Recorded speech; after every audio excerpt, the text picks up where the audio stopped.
terminé sur une partie les plateformes, la phase terrassement. Donc une première plateforme, vous voyez, où on commence actuellement les pieux, donc qui vont supporter le bâtiment.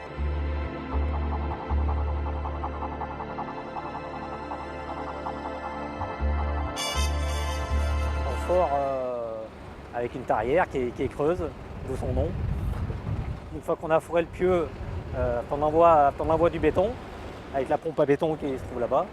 Ça passe par un tuyau, ça passe après par la tarière. On envoie du béton au fur et à mesure justement quand on ressort la tarière.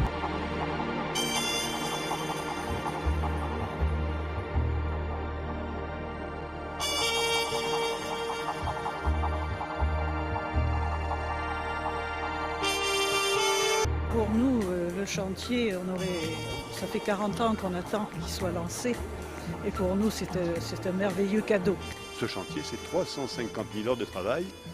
Par les temps qui courent, c'est pas complètement anodin. Les chiffres clés, c'est un grand bassin de 50 mètres pour la compétition olympique, un bassin de 25 mètres pour l'échauffement avec une profondeur supérieure pour d'autres activités et fonds mobiles. Puis tout l'ensemble ludique, récréatif pour les jeunes avec le pentaglisse et les bassins pour les tout petits avec tous les jeux d'eau, le restaurant et le centre de remise en forme. Un centre aquatique, c'est un équipement très complexe. Vous avez 30% du budget qui est dans la technologie qu'on ne voit pas, c'est-à-dire le traitement d'air, le traitement de l'eau, etc. Et c'est l'intégration à la fois des contraintes du site, ici qui était magnifique, le long de l'autoroute mais ouvert sur la ville de Limoges, en déclivité. Les contraintes d'un programme qui a été élaboré longuement en amont de l'arrivée de l'architecte.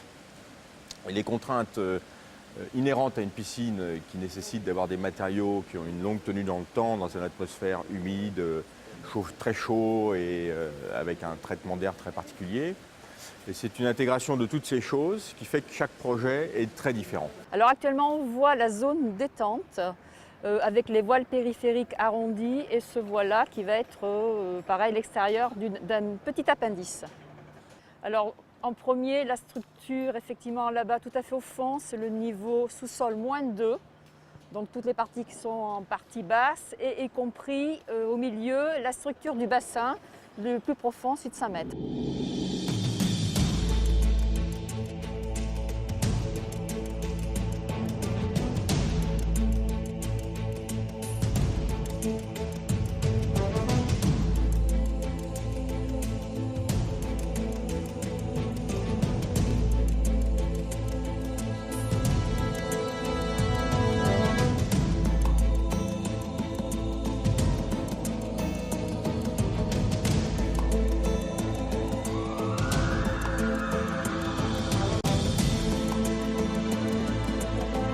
Qu'est-ce qui est le plus complexe à mettre en œuvre? La coordination inter-entreprise déjà. Après, donc, il faut vérifier que les corps d'état s'enchaînent bien. Parce que là, on a la charpente. Il faut bien sûr que les poteaux béton soient construits et le temps d'un peu sécher pour que la charpente s'installe et la couverture suit derrière. Ça veut dire qu'on a encore plusieurs corps de métier qui travaillent en même temps sur le même endroit? Tout à fait. Nous avons les charpentiers. Au fond, on va avoir aussi le mur rideau qui est en train de se finir et on va avoir prochainement les carreleurs qui vont commencer les plages et le bassin. Moi, avec mon œil de nageur, ce que je regarde en arrivant dans une piscine en premier, c'est déjà l'espace autour du bassin, les plots, voilà, c'est des réflexes comme ça. C'est vraiment un œil plus technique, de technicien, d'utilisateur.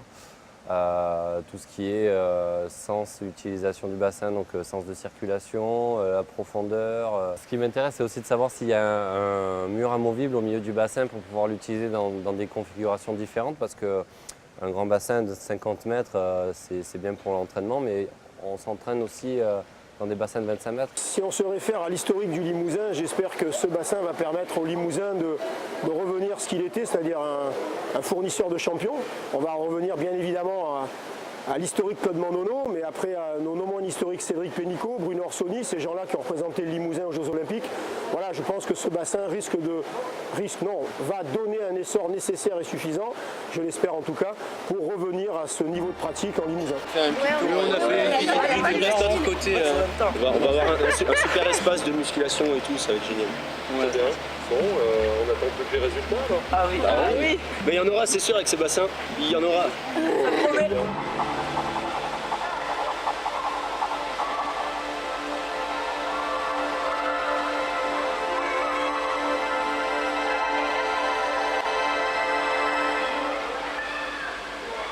L'ouverture sera le 19 janvier à 10 h du matin, précise.